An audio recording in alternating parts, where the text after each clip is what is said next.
کہ جتنے بھی متحدہ ہندوستان کے پروپوزل آئیں گے اس میں جو مسلم میجورٹی اور مستقبل میں یہاں پہ ایک اسٹیٹ کا قیام ہے وہ کمپرومائز ہوگا.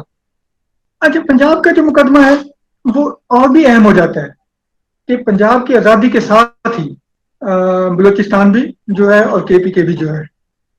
بہت کم ایسا ہے.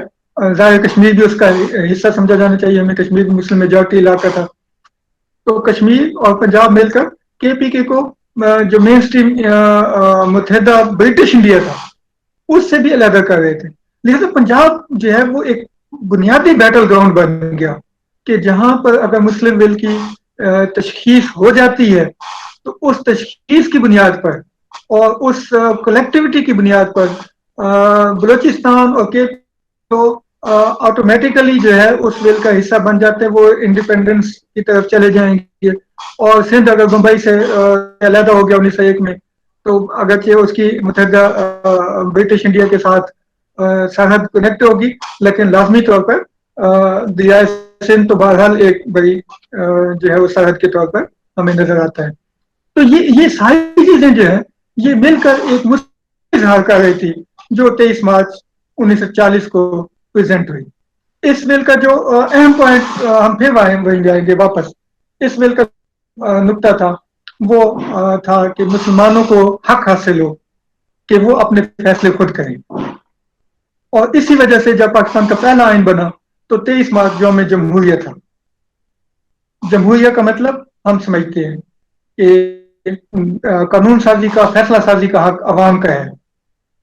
اور میرے خیال میں 23 مارچ جو ہے وہ یوم جمہوریہ کے طور پر ہی ہمیں منانا چاہیے جو ایک جو آزادی کی جدوجہد تھی اس میں بھی مسلم ول کو ریپرزینٹ کر رہا ہے اور پاکستان بننے کے بعد بھی جو پاکستان کے عوام کی ول کو ریپرزینٹ کر رہا ہے.